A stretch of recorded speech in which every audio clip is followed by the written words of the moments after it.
Pemirsa, beragam cara digunakan untuk menata rambut, namun mungkin Anda perlu cara dan sensasi berbeda seperti yang dipraktekkan oleh seorang tukang pangkas rambut yang ada di Rafah, Gaza, Palestina. Iya, penata rambut pria ini memiliki ciri yang unik untuk menata rambut pelanggannya, yakni dengan menggunakan api. Seperti apa kami akan hadirkan informasinya sekaligus menutup perjumpaan kita dalam Metro Siang kali ini. Saya Zakia Arfan. Dan saya Hamdan Ragafi undur diri. Terima kasih atas perhatian Anda. Selamat siang.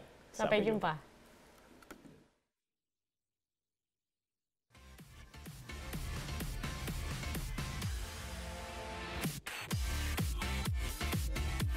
Bernyali tinggi, mungkin Anda tertarik memangkas rambut ke tempat ini.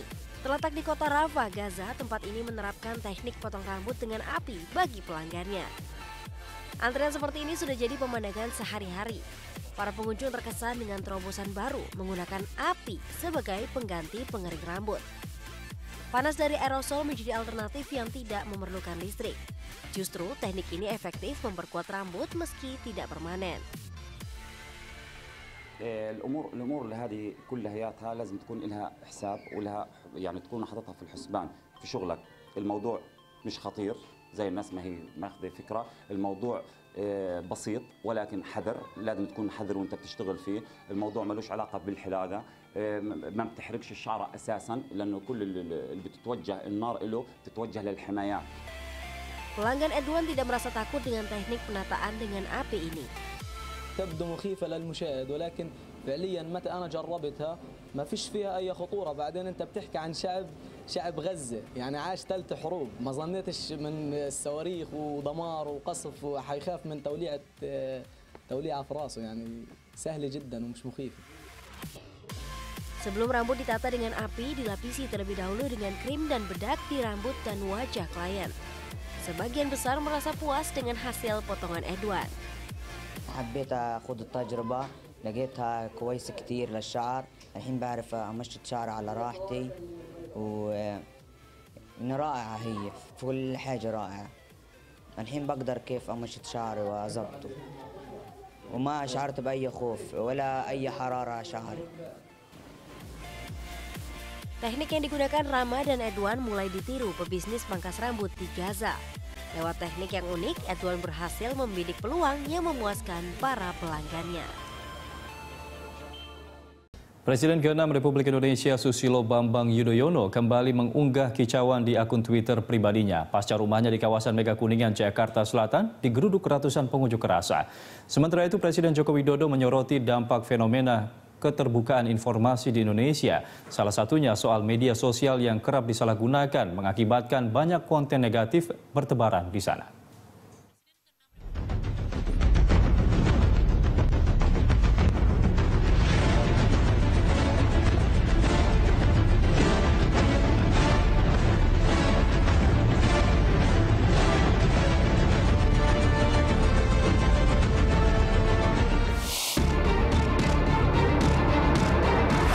Presiden ke-6 Republik Indonesia Susilo Bambang Yudhoyono kembali mengunggah kicauan di akun Twitter pribadinya. SBY memberitahu followersnya bahwa rumahnya di kawasan Mega Kuningan, Jakarta Selatan digeruduk ratusan orang pengunjuk rasa. Menurut SBY, mereka menggeruduk kediamannya di kawasan Mega Kuningan, Jakarta Selatan sekitar pukul 14.30 waktu Indonesia Barat. SBY menuliskan, unjuk rasa tidak diperbolehkan menyasar rumah pribadi. Dirinya juga mengatakan tidak ada informasi apapun dari polisi mengenai unjuk rasa itu. Lebih jauh, SBY bahkan menyinggung Presiden Joko Widodo dan Kapolri Jenderal Pol Tito Karnavian. Massa yang datang menggunakan 11 bus besar dan 2 kopaja itu dituding sebagai bagian dari provokasi dan agitasi terhadap mahasiswa. Mereka antara lain menyebarkan selebaran bertuliskan menolak dan lawan isu SARA dan seluruh upaya adu domba rakyat serta tolak dan lawan organisasi radikal yang anti Pancasila. Beberapa saat kemudian, massa membubarkan diri sekitar pukul 14.45 waktu Indonesia Barat sesaat polisi datang. Pasca berkicau di Twitter, hashtag saya bertanya menjadi trending topik.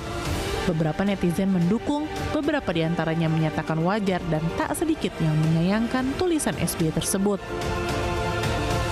Presiden Joko Widodo akhirnya menanggapi secara santai pernyataan Presiden ke-6 Susilo Bambang Yudhoyono soal aksi unjuk rasa ratusan orang di kediamannya. Presiden menyebut dirinya juga berharap mengajukan pertanyaan yang sama, seiring munculnya hashtag Saya Bertanya di microblogging Twitter yang sempat menjadi trending topik.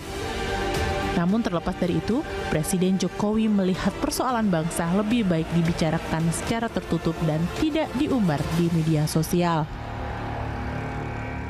Ya kita ini kalau semua soal ditanyakan kepada Presiden dan Kapolri, ya kan semua kan bertanya karena ada Twitter. Saya bertanya pada Presiden dan Kapolri, semua jadi bertanya sekarang. Saya lihat banyak pertanyaan tentang segala soal. Nah terus saya sendiri tanyanya ke siapa?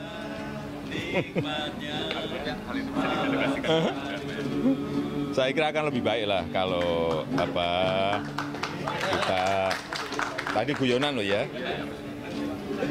Lebih baik apabila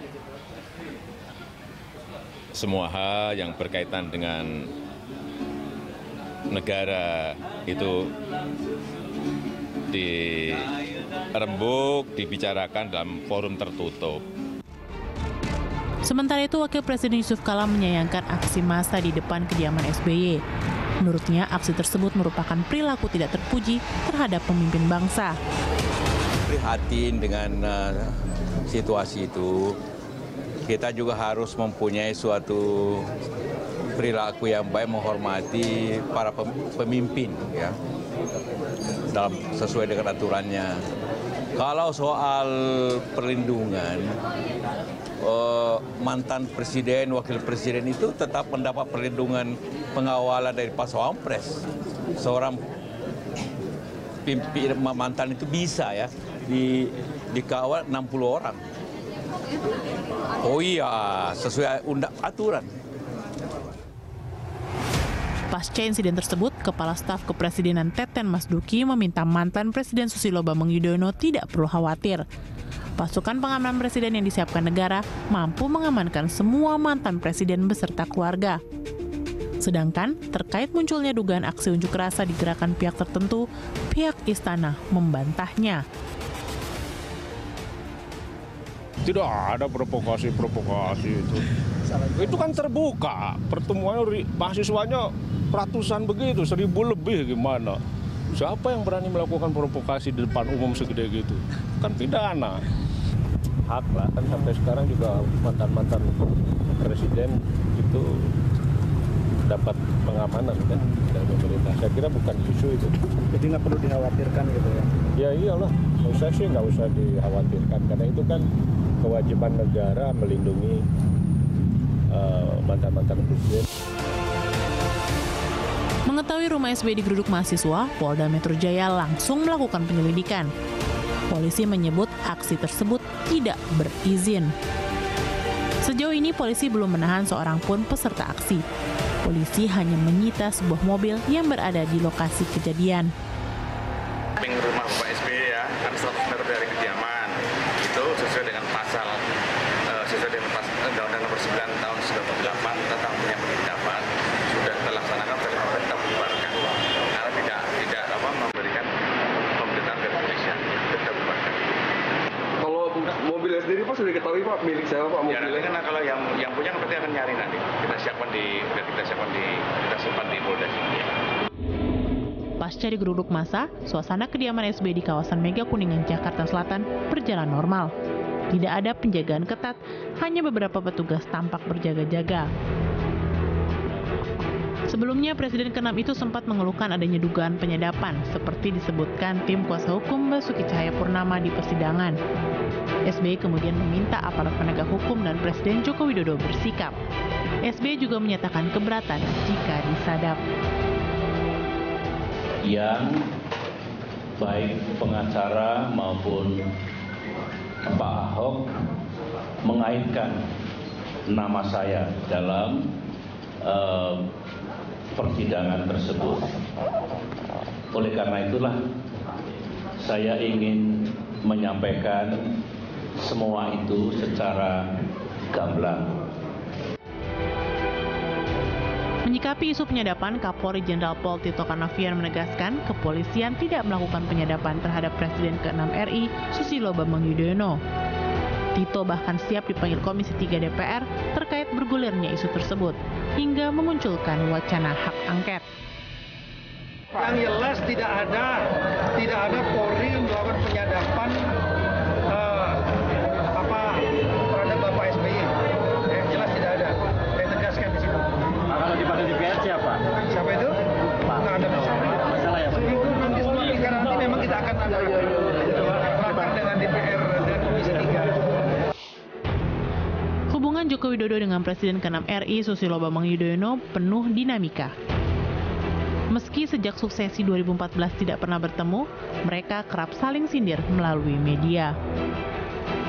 Saat belusukan selama 13 hari keliling Jawa yang dikenal dengan SBY Tour de Java, pada Maret 2016, SBY mengkritik pemerintah Jokowi seolah-olah membalasnya dengan belusukan ke proyek Wisma Hambalang yang mangkrak akibat korupsi.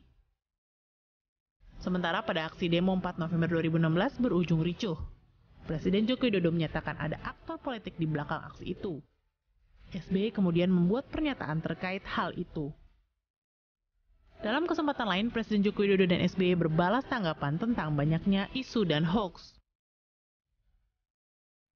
Dan kemudian SBY merasa disadap karena ada pembicaraannya dengan Ma'ruf Amin dipersoalkan Ahok dalam persidangan. Atas pernyataan penyadapan itu, Presiden Joko Widodo juga memberikan jawabannya. Kegaduhan yang terjadi pasca munculnya sebuah pernyataan di media sosial menunjukkan telah terjadinya pergeseran dari media arus utama mainstream ke media sosial. Menurut Presiden, media sosial saat ini telah menimbulkan ketergantungan baru di semua lini kehidupan. Saat memberikan sambutan dalam Hari Pers Nasional di Ambon, Maluku, Presiden menyebut medsos tidak ada yang mengawasi. Sedangkan media mainstream lebih bisa diajak berdiskusi. Kondisi itu semakin mengkhawatirkan seiring maraknya pemberitaan hoax di media sosial. Oleh karena itu, Presiden meyakini media arus utama atau media mainstream tetap memiliki peran penting bagi pembangunan di tengah maraknya pemberitaan hoax di media sosial. Media sosial menjadi kegandrungan baru yang luar biasa, tidak hanya di kalangan masyarakat. Sekarang semuanya main medsos. Masyarakat, bupati, wali kota, gubernur, menteri,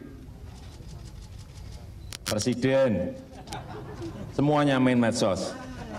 Ada yang senang nge-tweet, ada yang senang main Instagram, ada yang senang main pad, ada yang senang main Facebook. Semuanya gandrung media sosial. Berkembangnya media sosial merupakan dampak keterbukaan yang semua negara menghadapinya.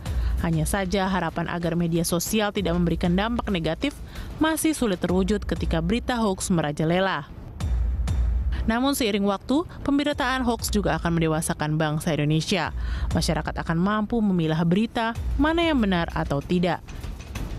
Menurut Direktur Populi Center Usep S. Ahyar, upaya memerangi berita hoax akan jauh lebih bijak jika disampaikan dengan pernyataan yang baik. Caranya dengan mengajak pemerintah, masyarakat termasuk kader partai memerangi berita-berita bohong maupun fitnah. Kini, semua pihak memang harus ambil bagian untuk menghadirkan kedamaian di bangsa ini, termasuk mengatasi penyebaran berita hoax. Jangan sampai pernyataan-pernyataan yang muncul justru menimbulkan kegaduhan yang dapat memperpanas situasi politik nasional. Tim Liputan Berita 1.